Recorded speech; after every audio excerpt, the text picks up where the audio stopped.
Welcome to MidLIFE Matters, where we celebrate women's wisdom and wit. I'm Georgian Lussier, your host, and I'm delighted to introduce today's guest, Mary Barneby, who is the Chief Executive Officer of Girl Scouts of Connecticut, and she brings a prior career in the finance industry to that role. Welcome, Mary. Thanks, Georgian. It's great to be here. Oh, I'm delighted. We're going to learn a lot about maybe things we thought we knew and things that are brand new.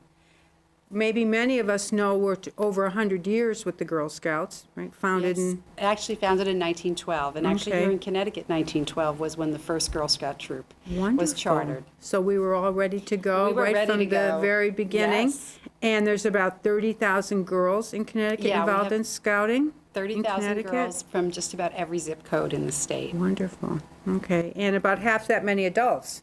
Yes, we have about actually 15,000 adults who are members, and about 10,000 of them are actually active volunteers. And we really love our volunteers. They're the backbone of what we do in Girl Scouting. So important for us to have them, and they really are more than just volunteers, they're role models. There's these 4 pillars, right, of the Girl Scouts. Could you walk us through those? Yeah, Georgian, I'm glad you asked me about that because, everyone thinks about the Girl Scouts, the 3 C's, which are cookies, crafts, and camp. Okay. And that's a lot of our tradition. And we love our traditions in Girl Scouting, but it's so important that today that we are where girls need us to be, where they are, because we want to bring programming to girls that will help them to not only have fun and to grow in their confidence, but to become leaders and to help them become career ready and to give them all that edge that they're going to need to thrive and to succeed in the world. So we've really focused on 4 programmatic pillars. The first one is STEM. STEM is science, technology, engineering, and math, and that is really helping girls today to really get in and experience those areas through fun programs like robotics and rocketry and things that they might not necessarily do in their co-ed school experience, because sometimes girls don't want to try those things because they think they really are for the boys. The other pillar is entrepreneurship, which is all about our cookie program. Everyone loves our cookies, but it's so much more than the cookies. The girls are learning skills like goal setting, decision making, money management. They're learning to work with the public, and they're learning business ethics, and those are skills they'll take with them the rest of their lives. And a lot of women tell me they really became confident through the cookie program. And there's so many other areas in entrepreneurship that we work with as well. Then outdoor adventure, which is kind of the opposite, the polar opposite of STEM, because we know girls really come alive when they're outdoors and they're trying things that they've never tried before. They're doing archery, they're riding horses. They're confident, and because it's a single gender experience for them, they're not afraid to try something that they may not necessarily want to do, again, in the presence of boys. And then finally, life skills, which is a big catch-all, but it's all about positive body image. It's about emotional health. It's about leadership. It's really about those skills that we all need to take with us in life, whatever we do, to be successful. So that's where all of our programs focus. And we do over 200 programs a year in the state of Connecticut alone for our girls. So you've talked about just about every zip code being involved, and am I correct in understanding that there's about 5 regions in the state? We actually have 4 regions, Okay. which covers, Connecticut. We have 4 Connecticut's Okay. in many ways, because people in different parts, it's a small state, but people tend to be more regionally focused.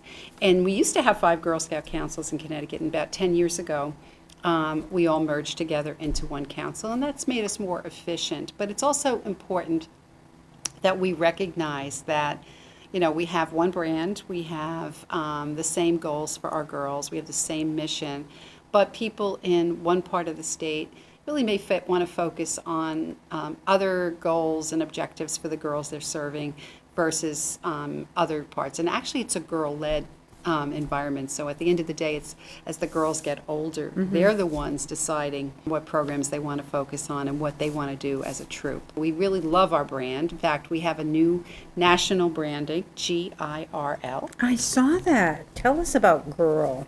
GIRL. Well, we want every girl that we serve to have the potential to be a GIRL. Parents want for their daughters, that's what girls want to be in the world today. And somebody might be more of a G than an I or an R and an L, but it really gives us a way to really encapsulate what Girl Scouting is all about today. And as adults, we all want to be GIRLs, even for men, because it's really a great way to live in the world today, is to look at the world from that perspective.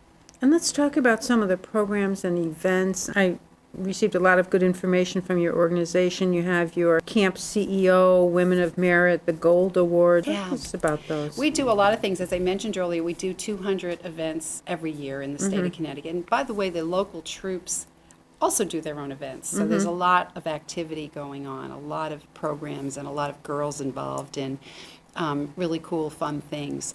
But let me talk a minute about Gold Award. The Gold Award is the highest achievement that you could earn in Girl Scouting, and it's for our oldest girls, who typically are 16 and 17-year-olds or juniors and seniors in high school. They can get a little bit younger, but that's generally the age when they do it.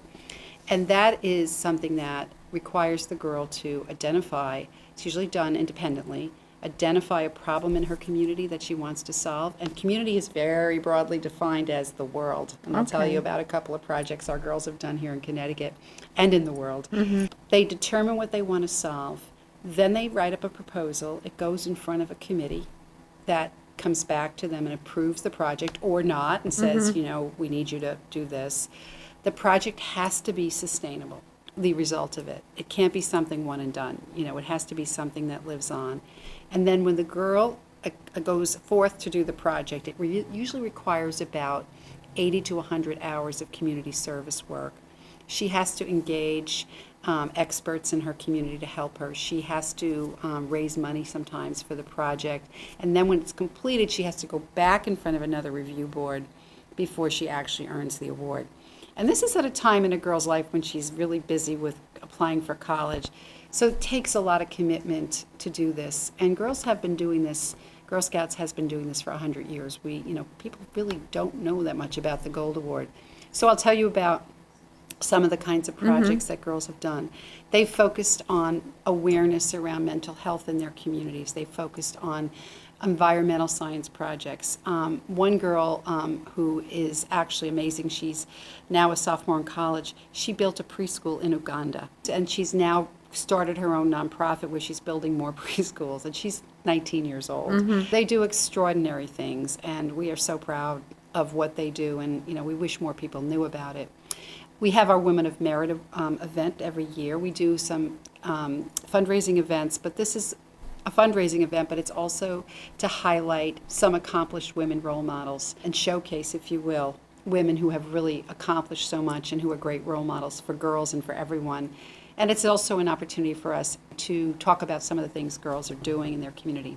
And then there's Camp CEO, which is an amazing program where every summer about 30 young women, Girl Scouts, and they don't have to be Girl Scouts, by the way. They can just be girls between the ages of 14 and 17, come to one of our camps in Connecticut. We have several camps in Connecticut, and we have professional women from all over the state who come in, and we do a 2.5 to 3 day camping experience with the girls.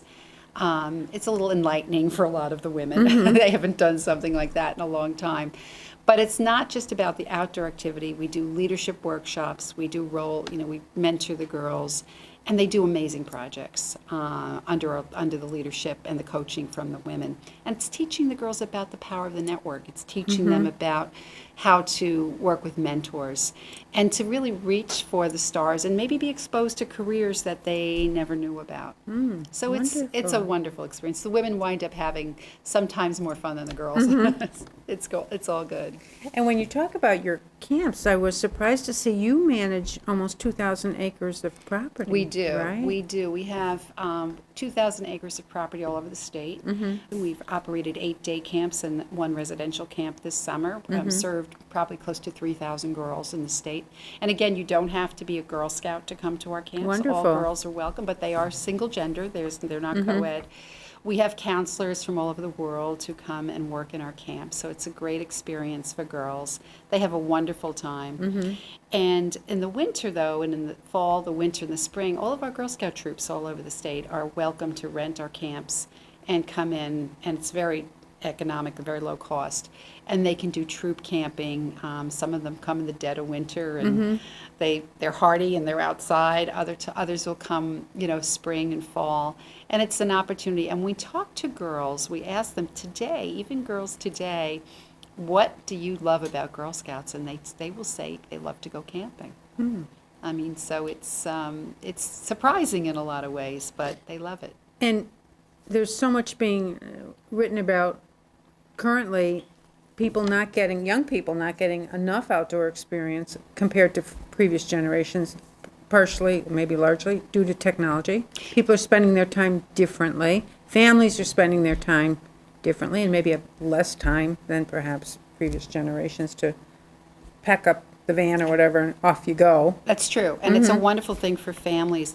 And the girls not only unplug, but because they are camping and they're building the fires, they're the ones, hiking in the woods. They're the ones learning about nature. Archery is so popular now because of the Hunger Games. Okay. The girls all are, really into all of that. But it's been great. It's a real resurgence. We have a climbing wall and ropes courses at our camp, some of our camps. So they really love to do that adventure stuff. We just had girls hiking the Appalachian Trail recently, some older girls. Girls going down the Connecticut River on canoes. It's just amazing what girls really want to do. And then when they do it, their confidence just grows. And the other camp thing is friendships. Because sometimes we'll see girls thrust into camp and they've never been away from home before, and by the end of the week or their stay at camp, they've made friends and they're coming back a year. We have some people who are counselors out of camp who have been for 12 years, either as campers and counselors, been involved. So there's that whole other friendship thing that really develops. That is so important.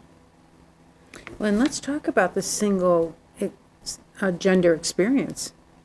Because of the recent decision, that's probably most of our viewers have heard, of Boy Scouts to admit girls. And what do you think Guess about how that? I feel about that. Yeah. Well, I will tell you that, first of all, I think if a girl really wants to be in Boy Scouts, great, she can now join Boy Scouts, if that's really important to her. But we are standing very firm on our position that girls benefit from being in a safe, girl-led, single-gender environment, especially outside of school.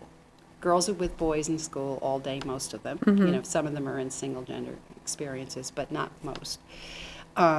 Girls, we know from all the research that we see, and it's not just Girl Scouts research, it's neurological research, it's child developmental research, that girls and boys obviously develop differently.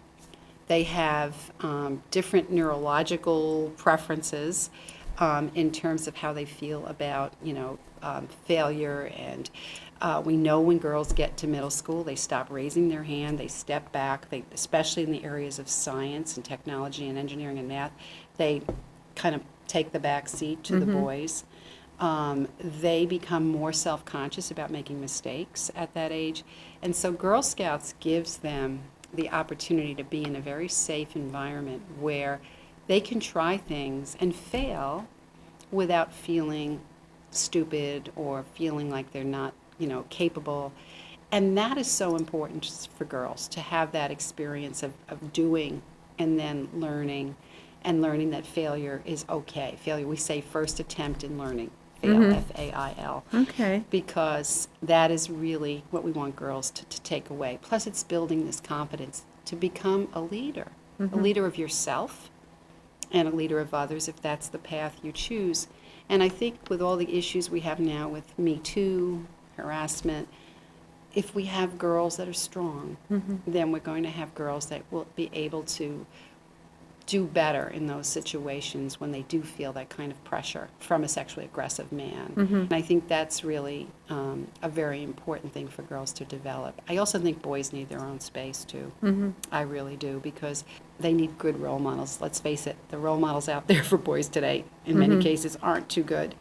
And I think the Boy Scouts are missing an opportunity to continue to play that role in the boys' life. I've looked through the material that you've provided, and there's so much in terms of leadership, certainly, leadership development, and you've just talked about the fail approach of first attempt in learning. Some of the other key ways that your literature talks about is having that strong sense of self, Yeah. positive values, learning from setbacks. That would be that, right? That And seeking try it, challenges, sinking too. challenges, stretching yourself, doing things maybe you thought you weren't going to, forming and maintaining healthy relationships, again, the friendships, the networking, and identifying and solving problems in the community, which could end up in the gold award category. It could be something more modest or collaborative, but certainly seeing themselves as part of something broader. You just listed the 5 outcomes that we believe come from Girl Scout programming, and all of the research that we do and all the impact analysis really gets to it. And there actually was a study done a couple of years ago by the National Organization of Girl Scout Alumni, and they estimate there are more than 50 million women who are alums of Girl Scouting. What they did was they did sort of this comparative study to say, let's take this group of women who were in Girl Scouts, and then let's take women who didn't have the opportunity to be in Girl Scouting.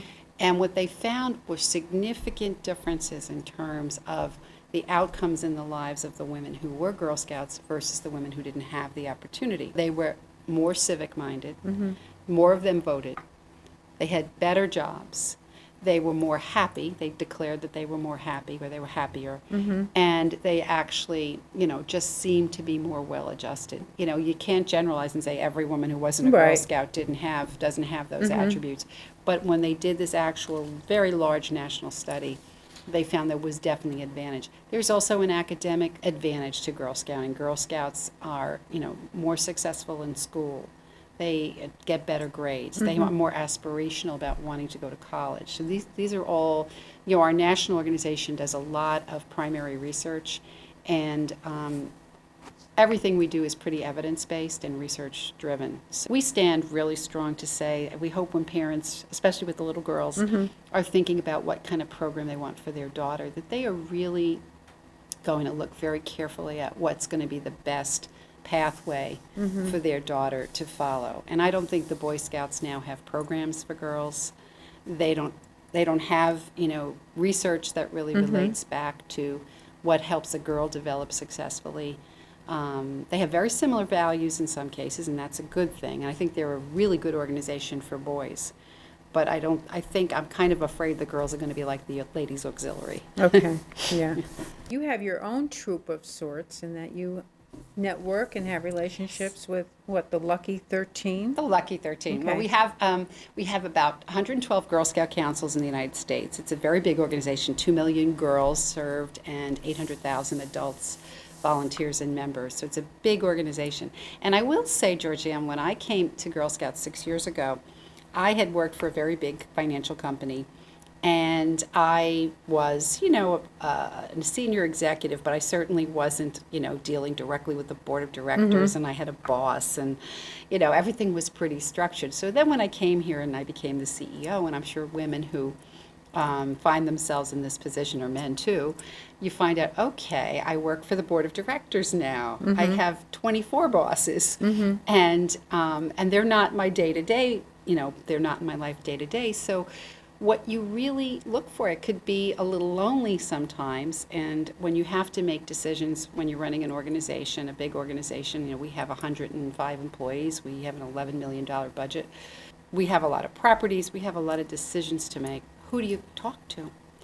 And I was very excited to find that because Connecticut is one of the largest councils in the country, we're probably the 13th largest council in the country, we began to bond the top 13 councils together, the CEOs, and we formed a little cohort. And we talk on the phone once a month, more as needed. Yeah. We meet 4 times a year, and we share so much. And I think that has been such a gift to me in my role, because I now have these colleagues, and I have this group that I can actually talk to and say, I want to do a reality check on this, or I want to restructure the organization a little bit. What do you guys think? Sometimes we'll share, like if one of us is a new way of doing something or best practice, we'll share it. When I interviewed for the job, no one told me I was going to have this amazing sisterhood of smart women that all over the country.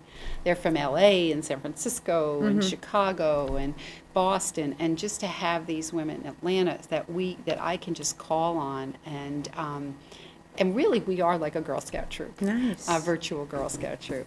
And you were a Girl Scout yourself. I was a Girl right? Scout. I grew up in Brooklyn, New York, and at my school we had a Girl Scout troop. I loved getting badges, I have to say. I loved getting badges. I also was the patrol leader in my troop. It meant every Friday night when we met, I collected 15 cents from each girl. That was our dues.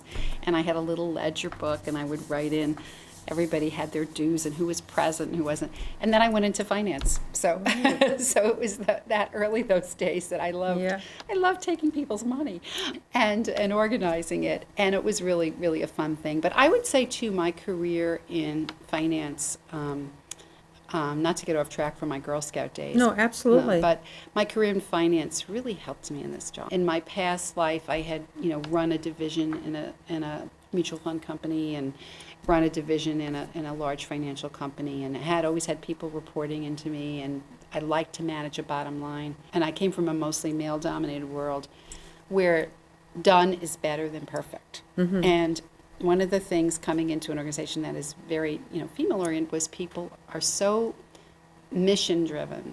It's just wonderful. There's so much passion for what they do. But also, as women, sometimes we want everything to be perfect before we do it. I think having the back, working in a world where I was encouraged to take calculated risks, was really something that helped me come in here and work with my team to say, there are some things we have to do differently in order to move this organization, to make it financially sustainable, to go into the future. And that was really, really helpful to me. Just to go quickly back to being a Girl Scout, I would just want to say this to everybody out there, that I left Girl Scouting when I was about 12 years old.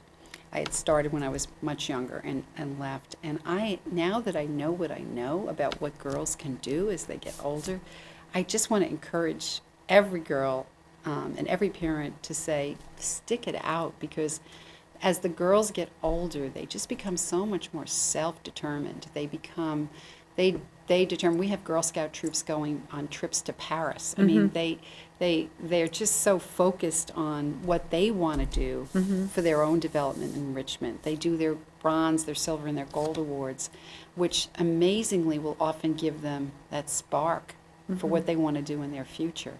So if they do a project on the environment, they may want to go into environmental engineering. Exposes them to things, and Yes, and it just gives them so much more, I think, confidence and power. And I think it's really, I don't like to use the word empower. I like to say what we do in Girl Scouts is we unleash power because it's there. It's already there. And some of the stats about women who have a scouting background is astounding. 50% of female business leaders, 80% of female tech leaders, 76% of female U.S. senators, 100% of U.S. secretaries of state. There were only 3, but they were all. Okay. That is really something to be so proud of. That certainly I can see where you would hope parents in making decisions in a young girl's life would really have an understanding of the outcomes and the influences on someone's life. That's what parents want for their daughters. It's not, there's no set career path. We just want girls to choose. We want them to feel they have the right to choose. You shouldn't be, if you want to be an engineer or an astronaut or whatever you want to be, you should feel, as long as you're willing to do the work, that you have the right to choose that career path. And parents, need to understand that's what we're trying to guide girls to do in their lives, to bring that to the, to the surface so that they can feel, and I use the word entitled, and sometimes the word entitled has a negative connotation, but you know how like a woman interviews for a job and she'll look at the 7 qualifications and she'll say, oh, I only have 6. I better not interview for the job. And a man will look at it and go, oh, I can do that job. Right. So how do we prepare girls to really have that confidence that they're not going to look at the one thing they can't do, but really focus on all the things that they can do and how they have the ability to grow and have this growth mindset to say, I can try, I can do that because, I have the confidence. Yeah. Wonderful. And we've talked about having another segment focusing on the volunteers, the many, many volunteers that make your organization thrive, and the benefits to them, and certainly the contributions that they make. Very active? I would just say we have about 10,000 active volunteers in Connecticut out of our 15,000 adults who are members, because some of them are just alums or people, some of them are men who have daughters in Girl Scouting or family members. And we do have men volunteers, by the way, and we love them. I mean, they're, because they want to be there for the girls, because they understand how important it is for girls to have these opportunities. But the volunteers they're just priceless. They give so much of themselves. A typical Girl Scout leader might spend over 100 to 150 hours a year. And when you sign up to be sometimes a Girl Scout leader when your daughter is maybe 5 years old, it could be a 12-year commitment. Yeah. And so it's not just something you're going to do for 1 year or 2 years if you're planning to stick with it. So we take our hearts are out to our volunteers. They are so valuable to us. They are really the foot soldiers of what we do. They do amazing things for the girls. I also want to talk about the communities that they form with each other too, because as women, they are in a very powerful network, which is our volunteer network. So let's say you're living in a town here in Connecticut, and you have other Girl Scout leaders and others that are volunteers. That becomes a women's network. Right. And you're also doing things as a Girl Scout leader or not just a leader, but other volunteer jobs that we have that are making you more career ready, especially if you're a woman who's taking time away from the workforce to raise a family.